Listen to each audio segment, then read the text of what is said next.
Hello friends, જય શ્રી ગણેશ. બધાને સ્વાગત છે તમારું મારી ચેનલ ગુજરાતી કિચનમાં. તો શિયાળાની ઠંડીમાં બસ 5 થી 10 વાર આ ખાઈ લો અને આખા વર્ષ માટે હષ્ટપુષ્ટ અને તંદુરસ્ત થઈ જાઓ. આમાં ના તો ખાંડ છે કે ના તો ઘી, એટલે બાળકોથી લઈ વડીલો પણ આરામથી લઈ શકે છે. આ સેહતનો એવો સસ્તો ખજાનો છે જે શરીરમાં થતી ન્યુટ્રિશનની ઉણપને પૂરી કરશે, એનર્જી ડબલ થઈ જશે અને ઇમ્યુનિટી બૂસ્ટર પણ છે. બસ થોડા દિવસ આ પી લો અને હાથ પગ, કમર, હાડકાની કમજોરી, લોહીની ઉણપ, નબળાઈ બધું દૂર થઈ જશે અને વાળ માટે પણ ખૂબ જ ફાયદાકારક છે. તો ચાલો બનાવવાનું શરૂ કરીએ. તો અહીંયા આપણે સૌપ્રથમ લઈ લઈએ સેહતનો સસ્તો ખજાનો એટલે કે તલ. તલમાં ભરપૂર માત્રામાં કેલ્શિયમ હોય છે. 1 ચમચી તલમાં 100 મિલીગ્રામ કેલ્શિયમ હોય છે. તલમાં ભરપૂર માત્રામાં ઝીંક, કોપર, આયરન, મેગ્નેશિયમ હાડકા માટે, દાંત માટે, ચામડી માટે, મગજ માટે ખૂબ જ તલ ફાયદાકારક છે. વધેલા કોલેસ્ટ્રોલને પણ ઓછું કરે છે તલ. તો તલના આપણે જેટલા ફાયદા ગણાવીએ એટલા ઓછા છે અને તલ લગભગ બધાની ઘરે અવેલેબલ હોય જ છે. આપણે કોઈ મોંઘી વસ્તુનો ઉપયોગ નથી કરવાના. આજે આપણે એકદમ સસ્તી વસ્તુથી અને બધાની ઘરે મળી રહે એવી વસ્તુથી આપણે આ જે રેમેડી છે એ બનાવવાના છીએ. તો અહીંયા આપણે તલ લીધેલા છે. તલને આપણે હવે કાચા ઉપયોગમાં નહીં લઈએ, કારણ કે તલનો જે માઇનર એવો હલકો કડવો ટેસ્ટ હોય છે એ આપણે નથી જોઈતો. એટલા માટે તલને આપણે હલકા એવા શેકવાના છે. તો ચાલો હવે તલને આપણે હલકા એવા શેકી લઈએ. તો એના માટે આપણે ગેસની ફ્લેમ ચાલુ કરી અને એક કડાઈ રાખેલી છે. અને જો તમે બાળકો માટે બનાવતા હોય તો 1 ચમચી તલ લેવાના છે અને કોઈ વડીલો માટે કે મોટા માટે બનાવતા હોય તો અહીંયા આપણે 2 ચમચી તલ લેવાના છે. તો આ 2 ચમચી તલને આપણે હલકા એવા રોસ્ટ કરવાના છે. તો જો વધારે પણ શેકવાની જરૂર નથી, બસ હલકા જ એવા જ આપણે એને શેકવાના છે.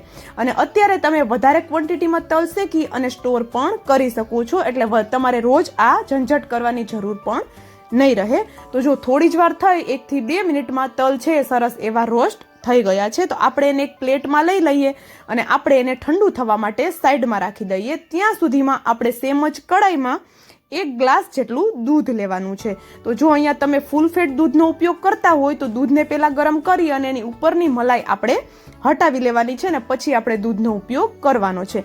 અથવા તો તમારું શરીર નબળું છે અને તમે થોડા બોડીમાં હેવી થવા માટે જો આ રેમેડી બનાવતા હોય તો તમારે મલાઈ કાઢવાની જરૂર નથી. તો જો અહીંયા આપણે શું કરવાનું છે કે દૂધને આપણે ઉકાળવાનું છે. તો જો દૂધ આપણું ઉકળે છે ત્યાં સુધીમાં એક નાનકડી એવી આપણે બીજી પ્રોસેસ પણ કરી લઈએ. તો જો અહીંયા તલ જે આપણે રાખ્યા હતા રોસ્ટ કરીને એ સરસ એવા હવે ઠંડા થઈ ગયા છે. તો આ તલની સાથે આપણે બદામ પણ પીસવાની છે. તો જો અહીંયા મેં 6 જેટલી નંગ બદામ લીધેલી છે. તો બદામ છે એ મલ્ટીવિટામિનની જેમ કામ કરે છે, મેમરી બૂસ્ટર પણ છે અને ખૂબ ફાયદાકારક પણ છે. અને બદામના ફાયદા તો લગભગ બધાને ખબર જ છે, તો આપણે વધારે વિડીયો લાંબો નહીં કરીએ. તો જો બદામ છે એને પણ આપણે તલની સાથે પીસવાની છે. તો અહીંયા આપણે એક મિક્સરનું જાર લઈ લીધું, એમાં આપણે શેકેલા 2 ચમચી તલ એડ કરી દીધા અને સાથે જ બદામ પણ એડ કરી દીધેલી છે. હવે આ બંને વસ્તુને આપણે પીસી લેવાની છે. તો જો વધારે પાવડર પણ નથી કરવાનો, નહીતર બદામ અને તલ બંનેમાંથી તેલ છૂટું પડી જશે. તો જોઈ શકો છો તમે અહીંયા આપણે એનો દરદરો એવો પાવડર બનાવી લીધેલો છે. તો જો તમારે વધારે ક્વોન્ટિટીમાં બનાવવું હોય તો આ બંને વસ્તુને પાવડર બનાવી અને તમે ફ્રીજમાં સ્ટોર કરીને પણ રાખી શકો છો. તો રોજ તમારે આ ઝંઝટ કરવાની જરૂર નહીં રહે. અને બજારના મોંઘા અને કેમિકલવાળા પાવડર લાવવાની પણ જરૂર નથી. બસ આ પાવડર બનાવીને રાખી દો અને 1 ચમચી બાળકોને કે વડીલોને રોજ દૂધ સાથે કે પછી ગરમ પાણી સાથે આપશો, કોઈ પણ જાતની બીમારી નહીં થાય. હાડકા મજબૂત થશે, બુદ્ધિ તેજ થશે અને પેટને લગતી પણ બધી બીમારીઓ દૂર થશે. તો આ પાવડર છે એ ખૂબ જ ફાયદાકારક છે અને આમાં વધારે ખર્ચો પણ આપણે નથી થવાનો. તો ચાલો વાતોમાં આપણું અહીંયા દૂધ છે એ પણ સરસ એવું હવે ઉકળી ગયું છે. તો તમે જોઈ શકો છો સરસ દૂધ ઉકળી ગયું છે. તો વધારે દૂધને ઉકાળવાની જરૂર નથી અને આપણે એમાં જે પાવડર બનાવ્યો છે એ પાવડર એડ કરી દેવાનો છે. તો આ પાવડર હવે દૂધ સાથે આપણે ઉકાળવાનો છે. તો પાવડરને પણ સરસ એવો દૂધ સાથે મિક્સ કરી દઈએ અને પાવડરને પણ આપણે થોડી વાર માટે ઉકળવા દઈએ. સાથે જ આપણે બીજી વસ્તુ પણ એડ કરવાની છે, એ પણ હું તમને આગળ વિડીયોમાં જણાવું છું. તો જો અહીંયા આપણું દૂધ સાથે આપણો પાવડર છે એ ઉકળે છે ત્યારે જ આપણે એમાં એડ કરવાની છે 2 ચપટી જેટલી હળદર.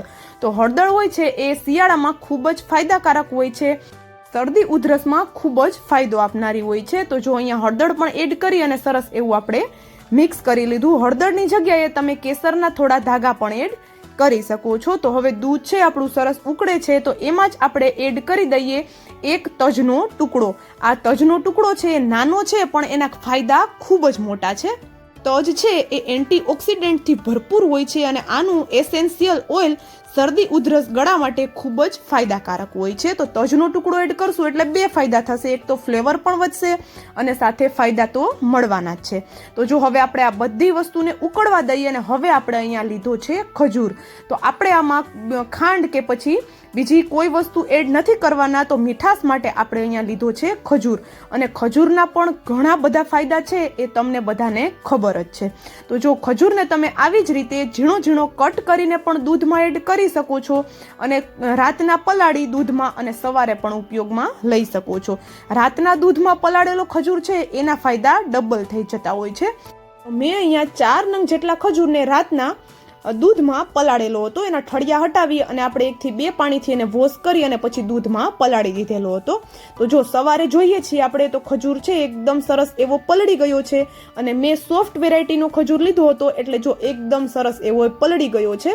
આ રીતે આપણે ચમચીની મદદથી એને મેશ કરશું તો પણ એ સરસ એવો મેશ થઈ જશે. તમે કોઈ બીજી હાર્ડ વેરાયટીનો ખજૂર લેતા હોય તો મિક્સર જારમાં લઈ અને આપણે આનું એ પીસી લેવાનું છે એટલે સરસ એવું એ સ્મૂથ થઈ જશે.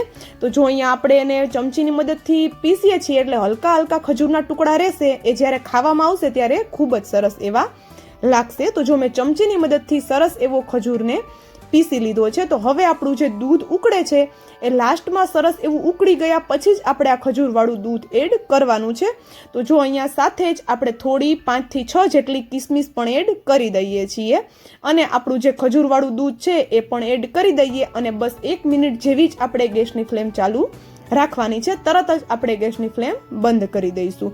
અને આ જે દૂધ બને છે એ ખાવામાં પણ ખૂબ જ ટેસ્ટી એવું લાગે છે. તો નાનાથી લઈ મોટા બધા આરામથી પી પણ લેશે. તો જો તમે ચોક્કસથી આ રેસીપી એકવાર ટ્રાય કરજો અને જો વિડીયો ગમ્યો હોય તો વિડીયોને એક લાઈક અને ચેનલ પર જો નવા હોય તો જલ્દીથી ચેનલને સબસ્ક્રાઈબ કરી દેજો. અને મને કોમેન્ટ કરીને પણ જરૂરથી જણાવજો કે તમને મારો આ વિડીયો કેવો લાગ્યો. તો જો જેવું આપણે ખજૂર એડ કર્યો એવું દૂધ છે એ ઉકળી ગયું હતું, સરસ એવું ઘટ થઈ ગયું હતું. તો ખજૂર એડ કર્યા પછી એ સરસ એવું થોડું વધારે ઘટ થઈ ગયું છે. જોવામાં જેટલું ટેસ્ટી લાગે છે એટલું જ આ રેસીપી છે એ ખાવામાં ટેસ્ટી બને છે. તો જોઈ શકો છો તમે આપણું જે દૂધ છે હવે સરસ એવું ઘટ થઈ ગયું છે અને એક રબડી જેવું એ થઈ ગયું છે. હજી આ થોડું ઠંડુ થશે એટલે વધારે ઘટ થઈ જશે. તો હવે અત્યારે આપણે ગેસની ફ્લેમ બંધ કરી દઈએ અને દૂધને આપણે પી શકીએ એટલું ઠંડુ થવા દઈએ. તો દૂધ ઠંડુ થાય એ પછી હું તમને બતાવું છું.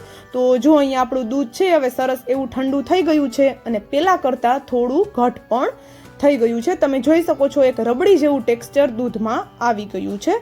તો આ દૂધને આપણે હલકું એવું ગરમ હોય ત્યારે જ પીવાનું છે. તો કોઈ પણ હાડકાના તમને દુખાવા હોય, પેટની તકલીફ હોય, નબળાઈ હોય, લોહીની ઉણપ હોય કે પછી બાળકોનું શરીર નબળું હોય અથવા તો આપને પણ કામ કરતાં કરતાં થાક લાગી જતો હોય તો આ છે એ શિયાળામાં આ દૂધ ચોક્કસથી ટ્રાય કરજો. ખૂબ જ તમને ફાયદા મળવાના છે. તો આપણું અહીંયા એકદમ હેલ્ધી વાળું દૂધ બનીને તૈયાર થઈ ગયું છે. And thank you for watching.